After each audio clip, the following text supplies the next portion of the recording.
in love with the lights. This is not just a game. This is my life. Yeah. Hello, everybody. Live from a beautiful 75-degree day from Koreatown, Los Angeles, California. It is the Ozone. I'm your host, Omar Miller. I'm the hostess with the mostest, and I'm here with the broskis. My brother Terry Miller, also known as the Icons with a Z, or if you're across the pond with a Z. How you feeling? I feel like contrarian Terry. You feel like the trolling contrarian Terry. Oh, man, folks, we got a lot popping. It's an interesting edition of the Ozone. We're going to call this a dried-out edition of the Ozone, folks. Shout out to Raisin edition. No, I'm not. I ain't gonna fully dry my raisin out yet. But drying out because of this crazy torrential downpour. Just want to give a shout out to Twizzy Twitch and the Lost Visionaries for our theme song. The camera's on me. Love that jam. Yeah, guys, I don't know if you guys know, but in the state of California, we just got washed. Throw us through the rinse cycle. 7 days of nonstop rain. 7 days with one break. So 4 or 5 days of nonstop. We had one quick break, at which point we got to go do something really cool. If you're looking for something right to do, and you have a heart and you have some extra cash, go over to CA Strong. I think it's .org. I participated this last Sunday in a charity softball game organized by Milwaukee Brewers players Christian Yelich, Ryan Braun, and Mike Moustakas, all of which who are from the Los Angeles, northwest Los Angeles area, and a couple of which have lost their homes in the Malibu fires recently. These guys decided to throw on a great event. Man, we had a good time, really, really good time. And, man, thank God we got a break in the rain. We went out there. This was an all-star game, folks. I was very happy to not play and just to spectate and interact with the crowd because you were playing softball with Major League Baseball players. You had everybody from Derek Lee, former first baseman for the Cubs, to Ryan Braun. JT was out there. From the Dodgers. It was a good time to ask guys inside questions. Yeah. Did you get some inside information? No, because You're just fired. like, thank you, Trump. Just like when people ask me for inside information about ballers, oftentimes the actors are the last to know. So oftentimes when you're asking these guys about trades and who they're going to sign and this, that, and the other, they don't know. It's not their job. Their job is to go out and bang the baseball, and that's what most of them do. But we had a really good time, raised a lot of money for people who had to be at least 4,000 or 5,000 people out at Pepperdine, and raised a bunch of money for people who lost their homes in the fires and people who lost their lives, families who lost loved ones in the massacre out in the Thousand Oaks. And they gave checks right there on the spot. Oh, really? Yeah, it was awesome. Who wrote the checks? Well, you know what? Personal accounts or something? No. It's from the charity. So part of one of the people who helped put it on was Mark Attanasio, the owner of the Brewers. And through that, basically, the Brewers organization really stepped up, and they fundraised. You know, we've been doing this for about a month and some change. You see us wearing our California Strong T-shirts. And they fundraised, and they actually distributed the funds right there on the spot. They also showed a lot of love for the first responders. They had a flyover. It was a really nice event. So it's real. It was a real event. It was really nice. The only problem was they had those soft softballs instead of the real softballs. So nobody could get a hold of the ball. Yeah. And, but Baker Mayfield was out there. Baker out there. Oh, man, it was go time. I mean, you name it, they were out there. Your boy Dennis Rodman made an appearance. Worm was out. What Worm look like? He looking healthy? No, Worm didn't look his best. He's still a stud, but his face looks weird. Like, I don't know what happened. But he ran into that putty. He didn't look the best, but I didn't get to speak to him much, but he looked, he was in high spirits. Adam Sandler was out there. It was a really good time. Yeah, and I guess you can get them all out there too, since everybody's house got burned down over there, pretty much, right? No, I mean, this is just not people who lost their homes. They're people who wanted to do the right thing for the state and for people who did lose their homes. This wasn't a charity for the bunch of millionaires who can go pay for another house to get built. This was for regular people who lost their homes in other parts of the state and all throughout the fires. So it wasn't like they gave Adam Sandler a check. He's good. He's good. He's sure? Okay, I'm positive. Okay. He doesn't need a loan. I'm sure of it. Yeah, all kind of guys are out there. Chuck Liddell was there, by the way. Chuck was there. I walked up to Chuck. He looked at me kind of with the side eye. Give you a roundhouse. He did not. I was able to get out of the way. It's still on the move. It's still coming. You name it. They were out there, man. It was a good time. Really good time. Mira Sorvino and her husband Chris Backus were out there, who we've played baseball with, and yeah, he's a gamer. Man, that dude's a big time ball player. Jaleel White was on the scene. Super influencer from the group chat podcast, D Murphy and Chris Ramapath were there. Oh man, and Anand was on the scene. It was love. It was all good. But yeah, that was really solid. It was a great way to kick off the week. And shortly after that, I got to run back to the house and watch me some football. And were you impressed with what you were watching? Well, we'll get to that in a little bit, but I just want to go into the order of the day. We got a big boxing match tonight on pay-per-view, and the rumor is pay-per-view is dead. Tonight will be a very telling situation with that because we have one of the biggest draws of the past decade fighting on pay-per-view, on Showtime pay-per-view in Manny Pacquiao. The Pac-Man is back. This is going to be his first fight at 40 years old, and it's him against AB, who we call all bad over here. Adrian Broner is fighting Manny Pacquiao on the main card. I have no reason to believe that Adrian Broner is going to show up. Yeah, but you know what the trip. And even if he does show up, I don't. Yeah, but Father Time usually catches up with everyone, and we in boxing, you watch the matches, you never can tell. Just like we watched Linares last night, and you never can tell when it's your turn. But AB, and it could be tonight. Yeah, but the thing about AB is that it shouldn't be in question. He should be in the prime of his life. You know what I'm saying? I agree. And so when you have to go and fight an old man, it should be a no-brainer. You should punish him. You should punish him. Beat him out the game. Yeah, retire him. Yeah, like Terry Norris did to Sugar Ray Leonard. You have to retire guys. Yeah, you have to put them to sleep. You're not supposed to. Larry Holmes did Muhammad Ali. And Mike Tyson did to Larry Holmes. Yes, exactly. So this is what's supposed to happen, but I don't believe that that's what's going to happen. Me neither. Because Adrian Broner is not a disciplined person. Not just a fighter, but a disciplined person. I agree. It's preach on it. Yeah. And to say it, which, then in turn, they're at the press conference. Hall of Fame announcer Al Bernstein asks him some questions, and AB goes on the clown show. He cusses up a storm. He's got to call him names, a whole song and dance, because he says Al Bernstein talks too crazy about him on Twitter, so he doesn't want any questions from him. It's just a terrible example, in my opinion, because everybody that points out the truth about AB then in turn becomes an enemy. But this is society nowadays. This is society, and I can't tell you how many people that I saw on my timeline who were supporting his outburst. Oh yeah, this is my mood for all of 2019. Yeah. No, the problem is that nobody wants to accept responsibility for their situation. If you accept responsibility for your situation, then you can grow. Yeah, it's true. You can't grow. And Adrian Broner's in a great situation. Right. Adrian Broner signed a big deal despite the fact that he never wins. Yeah. He's got, and I was reading for being a clown, in my opinion. Like he's what's the lack of discipline? This is a clear cut example of selling out. You're willing to tap dance and shuck and jive and play the clown, and you're being rewarded for it financially. Right. Tonight you're facing an all time talent, and even a rusty old all time talent should have enough to get him out of there. You know what? Adrian Broner's been knocked down, but he's never been knocked out. Yeah. And I wouldn't be surprised if he got knocked out tonight if he comes in there not prepared. Yeah. He's got to be mentally focused because Manny Pacquiao knows what he's doing. Yes. He has a game plan. He executes. He's not a guy who's just going to walk off the street and just start throwing punches. No. And he's not going to be scared or timid. No. And the lights aren't too bright. Nope. And the main thing that Adrian Broner has for him is youth. Yeah. And there's an outside chance that Father Time will come knocking at Manny Pacquiao's door today. I wouldn't bet on that.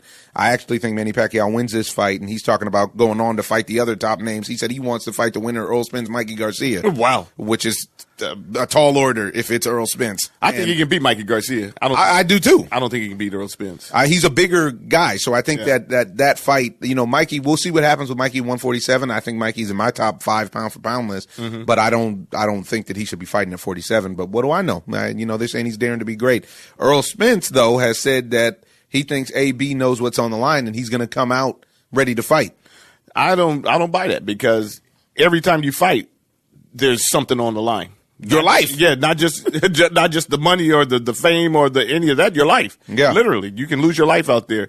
And he's been coming out there not prepared. Yeah. Not mentally focused. He looks like he's physically there all the time, but yeah, he does. But mentally, he's not there. And then he's got so many distractions outside the ring. Yeah. So then what you hear from court cases, assault charges, all kind of stuff. And then after the fact, you hear him say, "Oh, he's starting to cuss out the ref. He's cussing out the promoters. He's cussing out." I mean, the guy just told some Filipino reporters that he's got some German Shepherd for them to eat in the back. Yeah, Ignorance. He falls into and he's not even that ignorance is not knowing. His is a chosen path of buffoonery. Yeah, it's a chosen path, but you know what I mean? I do believe that he just fell under that whole thing that all agents eat dogs, so he's just going to throw and him not doing the research doesn't understand that. And that. Well, but no, to me, he's saying it on purpose as an insult. Oh yeah, no it's on purpose to down. Nasty on purpose. So yeah, he's nasty on purpose. So what he's doing is it's a constant. He's a walking stereotype. Yeah, and that he's trying to get everybody else into it. And it's unfortunate. So for me, I'm hoping Manny gets him out of there about the 8th. AB usually does have a resurgence. He's a great athlete, so usually he does actually pick up the pace from round 7 to 12. This is the problem. He might not be there around 7 to 12. This is what I'm saying. I think that if he starts slow like he usually does, he gets punished, and Manny's the kind of guy that gets you out of there. I don't think he's going to carry you. And not only that, if he did carry him, this would probably be the worst beating that he'll ever receive. Yes. Yeah, it's a good point. And this shortens your boxing career and life. Yeah. Now, speaking of which, I just saw a video on Fight Hub with Floyd Mayweather talking about the fight. Floyd Mayweather Sr. Man, Sr. seems like he's in bad shape, bruh. But does he? Oh, man. He really didn't sound good. He really didn't sound good. Talking about this fight coming up and Adrian Broner's plans. Hold on a second. Let me play you a clip. Everybody's talking about this Pacquiao versus Broner fight. And obviously, you being such a great trainer that you are, everybody wants to know from you, how is this fight going to go? Break it down for us. Well, for me, from the way I see it, I got Pacquiao winning. And I have a reason for it. Because of Broner do a lot of running.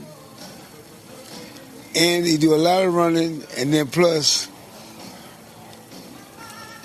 Broner don't throw, he don't throw enough combinations.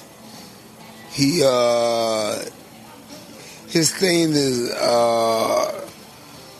kind of, it's just, Pacquiao was just down, I was looking at him, Pacquiao was throwing a lot of punches. Broner don't throw punches like that. And it goes on for another 5 minutes of him stumbling through. He gets his point across, which is that Manny Pacquiao throws combinations and a lot of punches, and Broner's scared to let his hands go.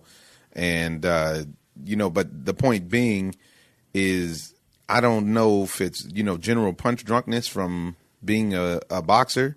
Physically, you can see he's in crazy shape. Like, man, he looks great. I think he's 66 now, but wow, he really, if you watch that whole video, he doesn't look like he's in good health mentally. Well, for me, with a guy like Senior, he fought in the era where the guys literally mixed it up. Yes. He wasn't from that era where you run around and like his son, where you play. And this is what he just said. And what he gets to say, and that's what he says. He said, you can't win no fight running. Yeah, back in the day, you didn't win fights running. Now they win fights running. Everybody, that's the new Floyd era where everybody's promoting defense. Whereas when you come to see a fight, usually back in the mid 90s, maybe early 2000s, but they actually mixed it up. If you went backwards or if you were running, you lose. Right. And he took a lot of punishment. So a lot of punishment. Yeah, so from Sugar Ray Leonard and other great fighters, high-end fighters. Yeah, he fought a bunch of high-end fighters back then, and so this is probably the repercussions of that. Man, it's rough stuff. It's real. Not play boxing, but to get back to the fight at hand, I don't expect any surprises from AB tonight. I'm not a fan by any means.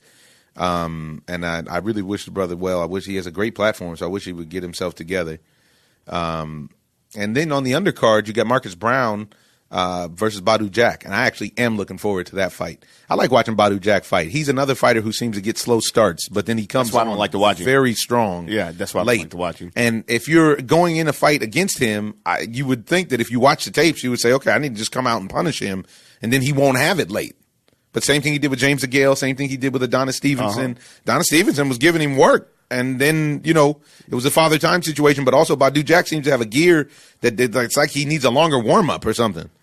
I just feel like he starts slow, and that's just training. He needs to change his system. I mean, start fast, jump in there, start swinging.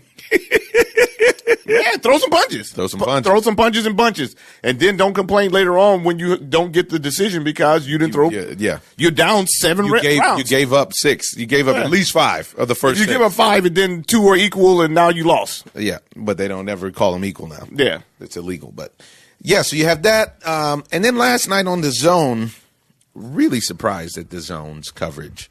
The Zone is doing everything they can to make good fights, to sign all of the boxers to have their own stable. The cornerstone of the stable was Anthony Joshua. I'm assuming he owns a piece of the Zone itself.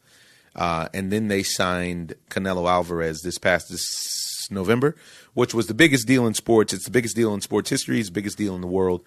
And 11 fights, $365 million. You know, you pay $11 a month. You get fights all the time, every weekend.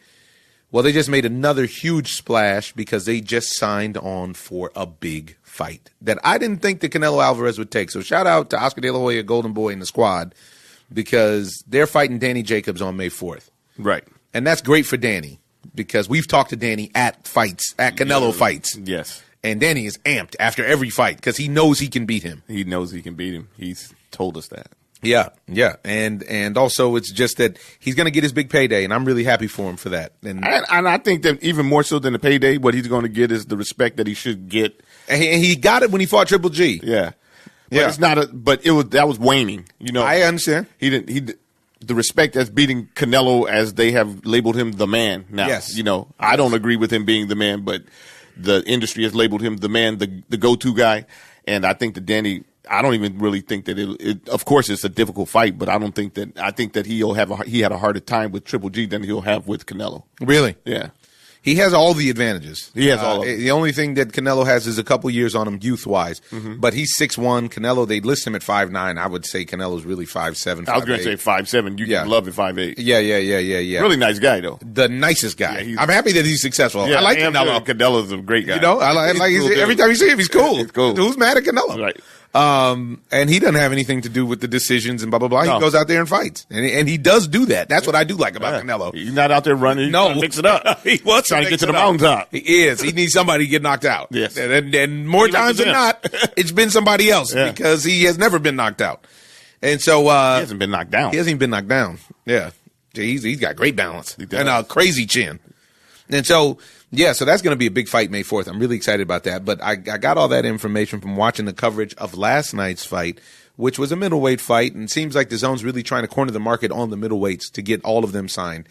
Eddie Hearn got on last night and was saying how he, felt like it would be great for Triple G to sign up with the Zone. How he felt like Triple G got cheated in the first fight, and how he thinks Danny Jacobs going to beat Canelo and the whole nine. Could be a great smokescreen, could be a great performance, but I believed Eddie when he said it. It seemed very genuine when it was coming from him. True story. I'm really interested to see where that goes, because they got them boys stumping. So last night was Andrade versus Akakov. I'm not really impressed with Andrade, I think they call him, even though I think it was Andrade. I'm not sure. I don't know. Could be Andrade, could be Andrade, could be Russian. Who knows? I don't know any Russians except for my wife. And then he has, so they have those guys. They got a late round stoppage, which was unnecessary, but whatever. The actual big surprise of the whole scenario was Jorge Linares, former 135-pound champion, who was up on the cards against Vasily Lomachenko when he was dropped and knocked out with a liver shot in Vegas last year, has had one fight since then. He fought a tomato can down at the Indian reservation, beat him up good, and this was a fight against another guy who's kind of a journeyman type, but he decided to move up to 140 from 135. And I'm here to tell you, folks, this was terrible. And I like Jorge. I know Jorge.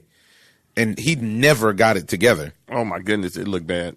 First round, was knocked down 3 times, and then he TKO. They had to stop the fight. First round, that was the only round. First round, only round.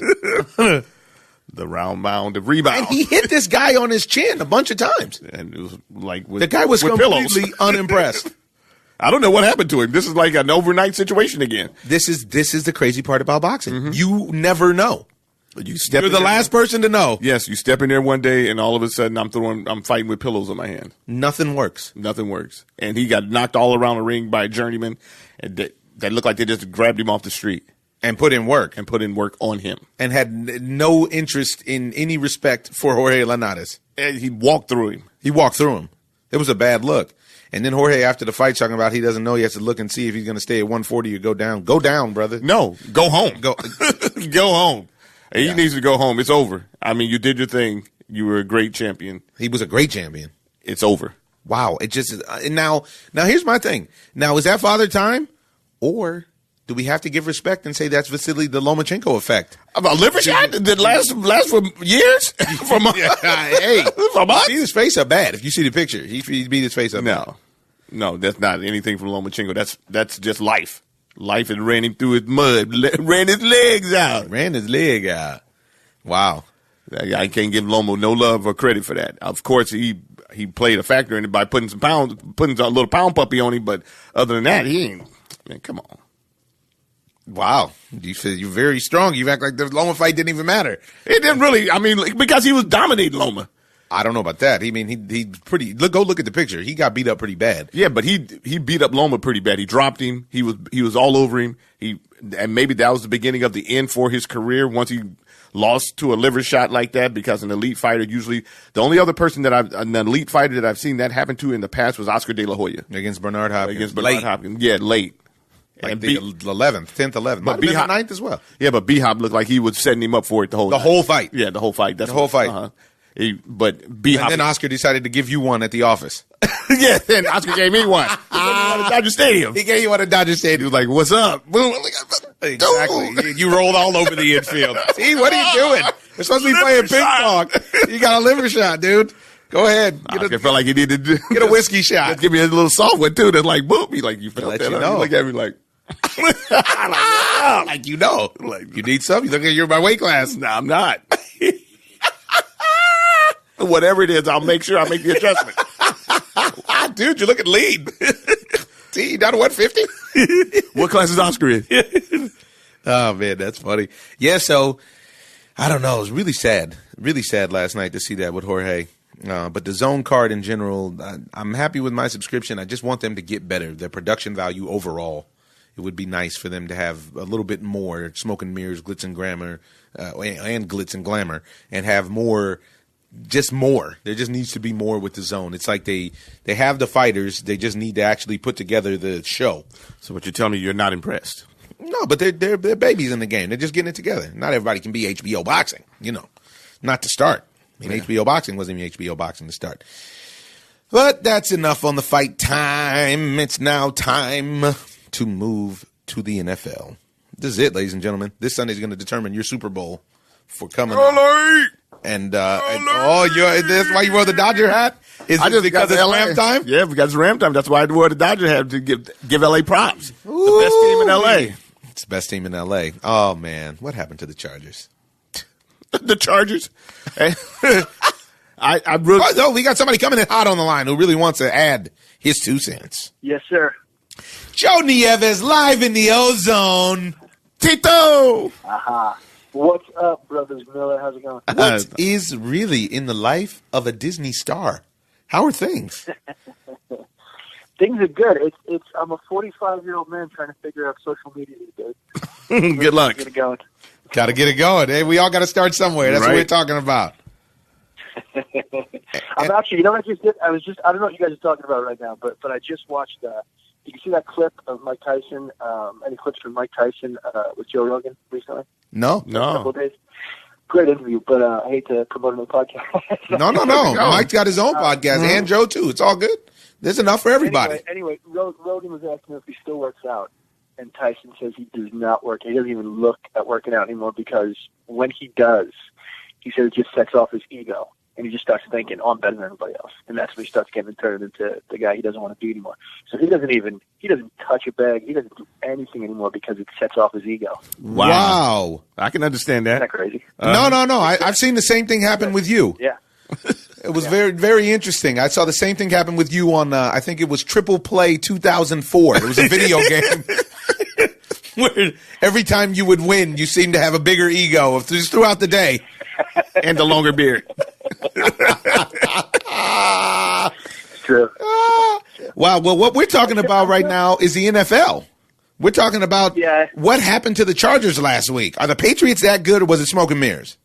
What did happen to the Chargers last week? I think the Patriots record, I hate to say it, but the Chargers were, every team in the wild card was so hot coming in this year, and I thought to myself, one of these wild card teams is going to win the Super Bowl, but I was proven wrong last week. You really need the rest in football. You really need it's more difficult in football to be a wild card than any other sport because you need the least amount of games possible. Right. I don't know. I think the momentum helps. That's like the rest, especially in football, because you're just used to it over the season. I don't know. It's up to this point, and as far as I can remember, momentum was always the biggest factor in who goes to the Super Bowl and who wins the Super Bowl. I don't feel like that. Yeah, I don't feel like that either. Yeah, I don't because you stop momentum with freshness. Yeah. You get so beat up over 16 weeks, and literally a world-class athlete getting an extra 8 days to heal up with treatment every day and so on and so forth. It means a lot, man. Look at the difference with Todd Gurley now. Todd Gurley, I guess so. Yeah, he's taking like a month off and come back now. I just think the Patriots being the Patriots, right? This is supposed to be getting worse this year. Was that what's happening in the last couple of years? They're on the downturn. But look at the division, though. The division is terrible. Speaking of which, they play in the division with the Jets, Jets. The Buffalo Bills, the Miami Dolphins. Help me out with the Jets since you spent so much time in Miami. Let's speak on it. Let's speak on the signing of Gase. All right, this is what I get from Adam Gase. I'm not a big Adam Gase fan. Huge Jets fan. I'm never optimistic about the Jets for obvious reasons. So they sign, they get Gase, and everybody tells me he's a quarterback whisperer. What facts back that up? What young quarterback has he turned into a star quarterback? I completely agree. When has he succeeded with the quarterback? That's his claim to fame. He's a quarterback whisperer. When did that happen? Joe, I'm going to tell you what Adam Gase. Oh, go ahead. No. And if that is true, then let him be the quarterback coach, not the head coach. Hold on, I'm losing you. He said if that is true, let him be the quarterback coach and not the head coach. Right. Yeah. I mean, here's the thing. In real life, there's nothing but positions in the NFL, and the NFL has made it abundantly clear that they're only interested in recycling coaches that they already have. They're not really interested in diversity so much. They're not really interested in opening up spots for new coaches. I mean, they went and signed the guy from what was it, Texas A&M? Yeah. The Cardinals went and signed the guy from Texas A&M that was had a losing record over his tenure. And why would you get a promotion to the NFL when you have a losing record in college? Adam Gase is the same way. He didn't win with the Dolphins. You're talking about Bruce Arians. That may be true. And but why not sign Mike McCarthy? If that's the case. This is what we're saying. Even with the recycled package, there's something. And you know what? I was at the Rams game last weekend. A lot of Cowboys fans on the scene, and one thing that the Cowboys fans unanimously feel like is that Jason Garrett should go. No, I don't know one Cowboy fan other than Jerry Jones who likes Jason Garrett. And yet, what it seems like is it all depends on your rapport with the owner. If your rapport with the owner is airtight, you can lose all the games in the world. So basically, it's the good old boy network. That's what we're getting down to. 100%. And this is why teams like the Jets and the Dolphins never go anywhere. Right. Coming from being unsuccessful with a young quarterback. Coming from being unsuccessful. Tannehill did not advance under Adam Gase. Nope.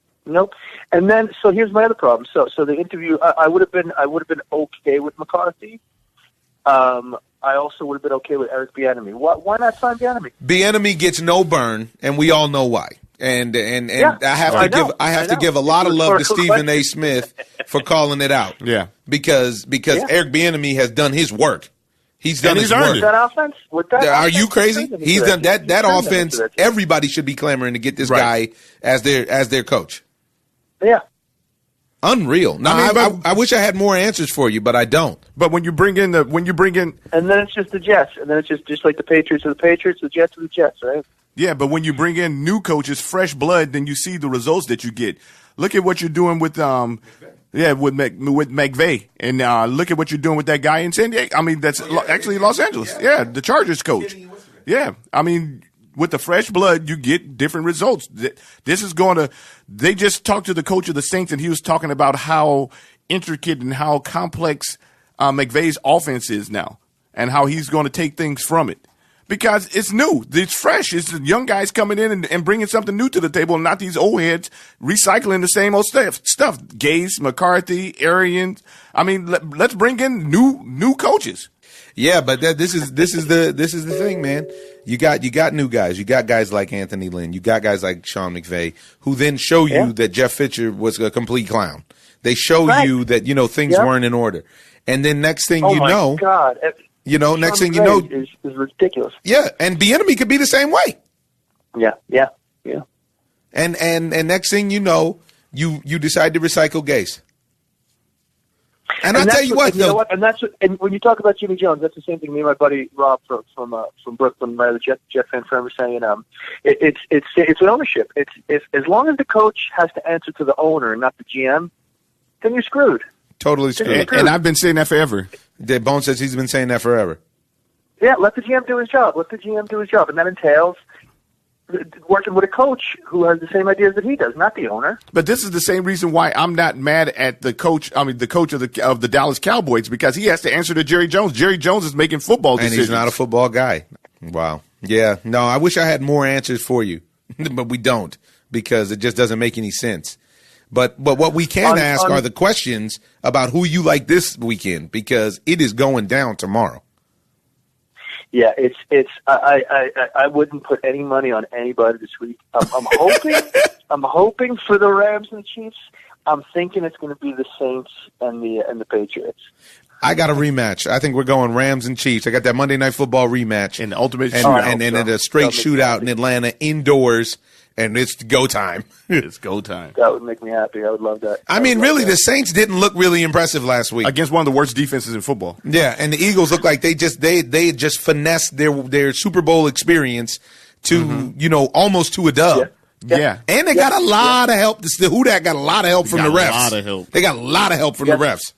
As did the Patriots, as usual. As usual. And this is why I don't think they're going to get that help. My fear is Andy Reid will find a way to lose the game. This is going to be hard for him to lose the game with Mahomes. So this thing with the Chargers last week in New England, I felt like it was the Chargers shooting themselves in the foot more so than it was the Patriots, because everybody knows when you go to New England, you can't drop passes.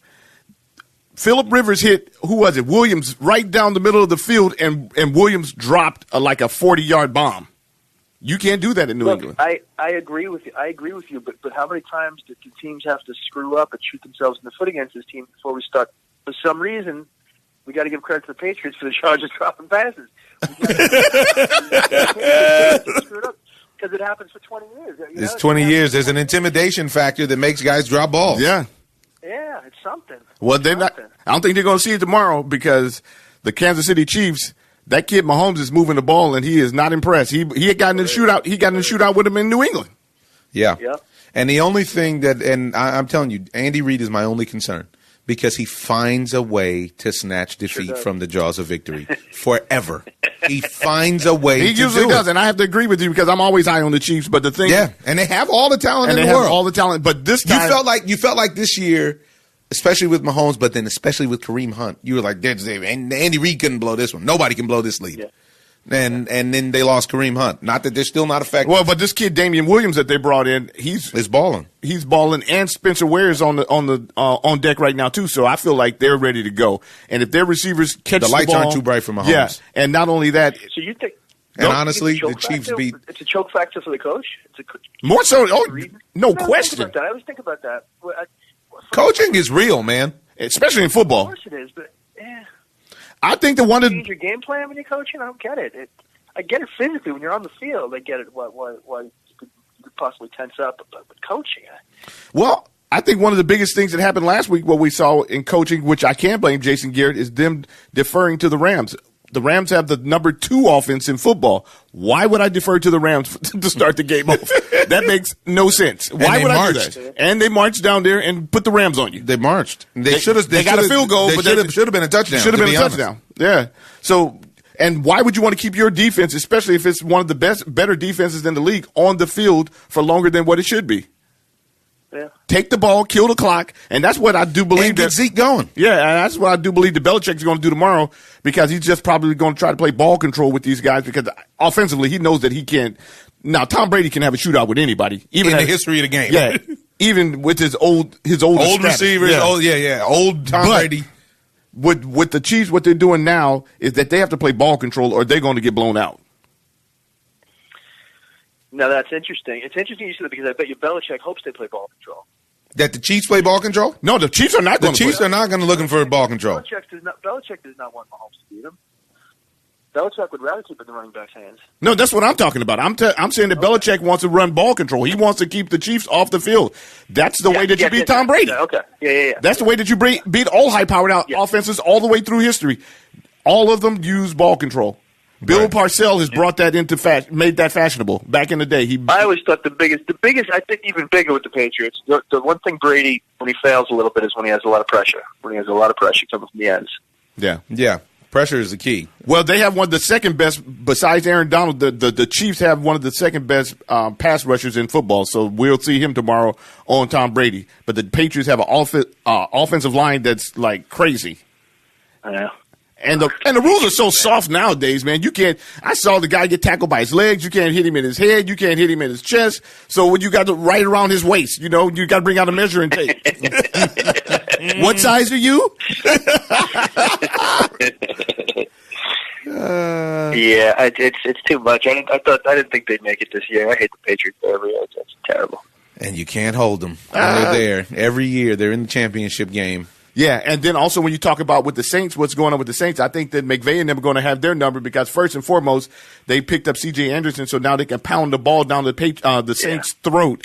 And the Rams can have a shootout. And then the Rams can have a shootout, but not only that, but they just didn't have that experience going against Drew Brees. And Talib didn't play last game, which put more pressure on Marcus Peters. So now they can mix and match the pieces and puzzles. I thought Talib did play. He didn't play. Talib didn't play. Talib is playing tomorrow, so that's a big difference. And they got Fowler now. Yeah, and the Rams defense is enough. I feel like the Rams defense is enough to at least keep below 30 points. Well, if you double team Michael Thomas, because he's getting like close to 15 targets a game. He's getting 15 targets a game. Come on, man. He became the best receiver in football this year. Yeah. Well, he wasn't that far off last year. I prefer DeAndre Hopkins, but he's nice. Man, it's about to go down. Oh boy. And then Marcus Peters was there to say he enjoyed. I love that clip. I wish I could find that clip. Him with Sean Payton talking about him. He said, yeah, you okay? Tell him to keep talking that shit. I'm going to see you next week. He got that backup because, Michael Thomas just completely used him. And they use him a lot man on man, and he's not a man-to-man guy. So wait, how was the Ram game? How was being there? How was the energy at the Ram game? Let me tell you, nervous. Yeah, because it was about 60-40, I would say, for Rams and Cowboys fans. A lot of Cowboys fans. Typical LA sporting event. And not necessarily. Not if you go to Chavez Ravine. Not if you go to the Laker games. I think this is a product of just recently getting football back. So there's still, the more people are there because the Rams are winning than they are the actually Rams fans. Right. And at which point a lot of teams, a lot of people went out to other teams in this past decade or 20 years when there was no football in L.A. And a lot of them went right down to America's team and fooled around with Jerry Jones and them. Now, one thing that was evident was McVay learned from last year's game. I was at the playoff game last year, and they should have beat the Falcons, but they decided to not give the ball to Todd Gurley. This year, he seemed like he made significant strides to understand that was not the right decision. Well, even the games that they lost this year to the Bears and to the Saints earlier in the year were because they didn't give Todd Gurley the ball. And this time they gave Gurley the ball, but then they gave C.J. Anderson the ball. And honestly, McVay seemed – one thing that I really liked about McVay's in-game adjustments were you could see the plan was to give the ball to Todd Gurley. Yeah. But C.J. Anderson was even more effective than Todd Gurley. Yeah. And because he was effective in a violent way, he was pounding them. Yeah. And different backs. 100%. But with that, it seemed as though McVay said, "Oh, I knew he had this in him," and just wrote it. Yeah. As opposed to most coaches get so stubborn. This is what I was so disappointed about seeing with the Chargers. Right. When you watch the Chargers, time adjustments. You watch the Chargers and the defense didn't work. Tom Brady is eating you up. Change the defense. The zone ain't working. It ain't working. Go get your money back. It ain't working.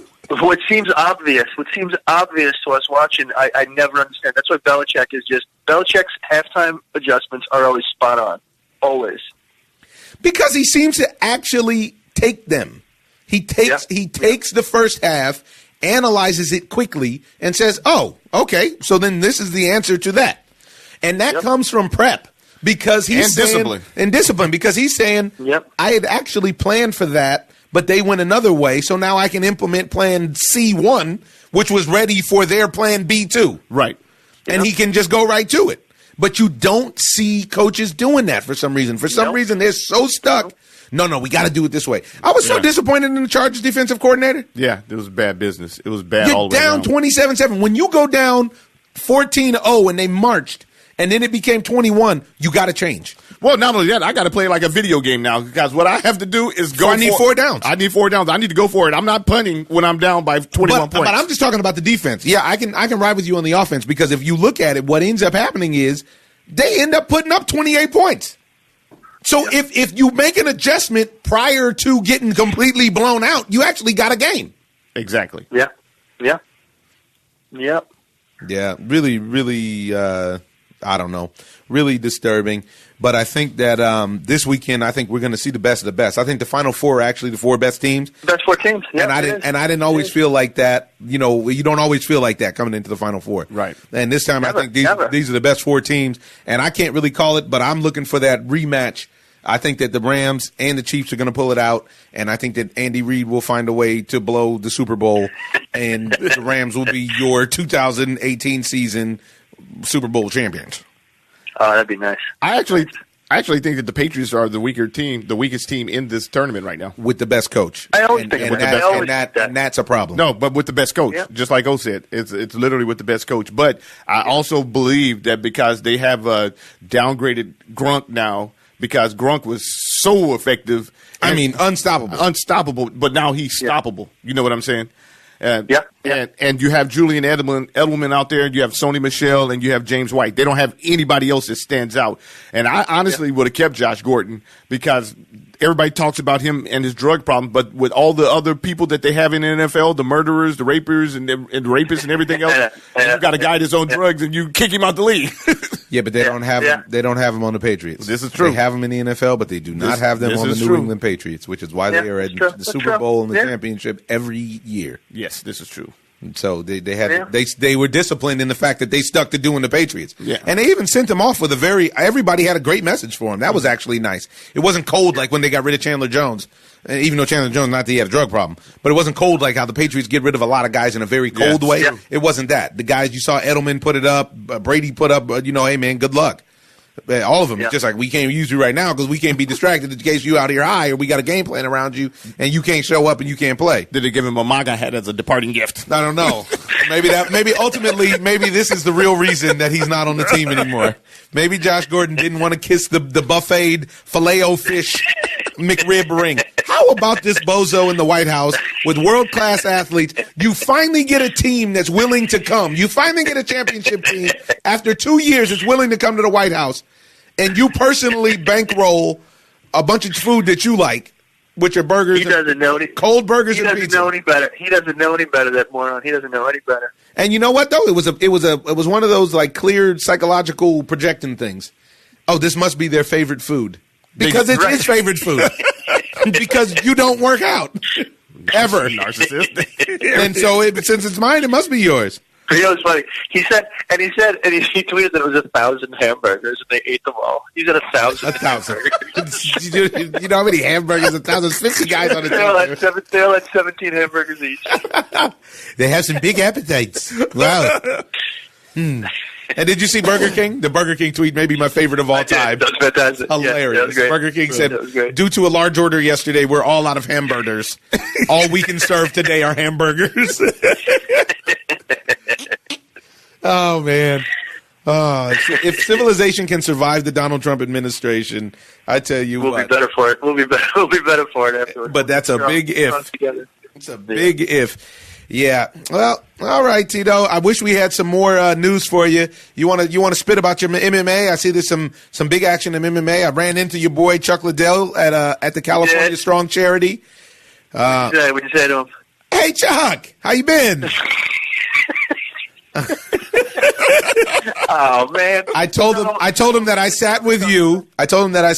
And you said he was getting knocked out by jabs. And he said, "That's your ass." And he said when he sees you, don't expect the slow motion roundhouse. You don't know what to expect. Anything can happen. That's what he told me. I was like, all right. I mean, you'll recognize him. He's on Disney. I just remember sitting there and the fight starting, and then I turned to my left and I see this hysterical laughing like 1 second into the fight. I couldn't believe it. I'm still laughing at it. I couldn't believe it. And Henry Cejudo and TJ Dillashaw is going to be a heck of a fight. Who you like? Up in my, is it in Brooklyn? I think it's in Brooklyn. I'm going to go Cejudo. I'm going Cejudo because I think he's peaking. I think he's the man right now. I think Dillashaw. What happens in MMA is there's a distinct drop off in MMA. At a certain point, there's this distinct drop off. I think it happens with boxing as well. But I think Dillashaw isn't as elite as Cejudo right now. I think Cejudo's still at the top of his game. Yeah. We just saw it last night. Former 135-pound champion who looked great as of like last June got knocked out in one round by a journeyman. The body can only take so much punishment. Yeah. Hey, did you guys watch Did you guys see the John Jones fight or no? Oh, yeah, I saw it. Yeah, I saw it. Did you see the female? Did you see Amanda Nunes? We did. As a matter of fact, that was wow. Oh my god! I mean, I think you can venture to say that she's the greatest MMA fighter of all time. Right. It's not far fetched. I mean, she went out there and busted, and low key, Cyborg went out there chunking him. It wasn't like there was a pushover. Well, she thought she was going to walk through her. She thought it was okay. Let's just go toe to toe then. And Man Nunez was there for it. So this is what I get. This is perfect for me. Yeah, hands, just constant fists in her face. Super accurate. For a minute. Wow, that was great. And then, along with the John Jones things, I'm not a John Jones fan. To me, I mean, who is? Nobody is anymore. You can't just constantly cheat the game and then talk crazy. No. And the only reason I don't even think they should let him fight. I don't even think he shouldn't have fought this time. It's a blemish. You have him. I don't know. You just ruined Gustafson's career now because he lost John Jones. Right. Yeah, and then he's Cormier. I don't want him to be Cormier. No, well, the thing is that I'm like DC. Of course, you should win every fight. You got a 50-meter head start in every single race. Yep. I'm not down. I'm not down at all. I'm not with him. All right, Tito. Tell the people where they can find you if they want to talk sports or politics on Twitter. Yes, at Joe P. Nieves, JoePNieves, Instagram, Twitter. Subscribe to my YouTube page. I'm working on that now. That's it. I'm trying to get really interactive with the fans. I'm trying to answer questions. I'm trying to just invite people to communicate with me. That's my new technique. So, and I think it works. I see it working for a lot of people. I just think you have to commit to it, and when the people know who you are, especially when they see that you're knowledgeable about what you're talking about, as long as it's not, you don't deal with the trolls, because there's a lot of trolls out there. But when you like the guy sitting across from me, also known as Trolling Tyree. Tito, all right, Tito. Joe, you're always a family of the Ozone. We will talk to you soon. Thank you. Peace. My pleasure. See you guys soon. Bye-bye. Oh, man. Moving on. Australian Open in full swing now. Very disappointing to see Andy Murray go out, but now there's a whole bunch of controversy because they're talking about him getting another surgery potentially to see if he doesn't have to retire. He's on the fence of whether or not to see if another hip surgery could actually bring him back. And then that got tweeted out, and then it got deleted. A little bit of controversy behind that. A lot of Francis Tiafoe is still doing this thing. That's who I'm pulling for. He's my undercover sleeper cell. Although I tell you, keep your eyes on Kei Nishikori, because Kei Nishikori was hurt and now he's finally seems like his body is back together. And that kid is a problem. Yesterday we watched a tremendous match down under on Margaret Court with I think you pronounce your name, Xian Xin from China versus Naomi Osaka. Man, oh man. Go Saka was in trouble from the word go. She was not impressed.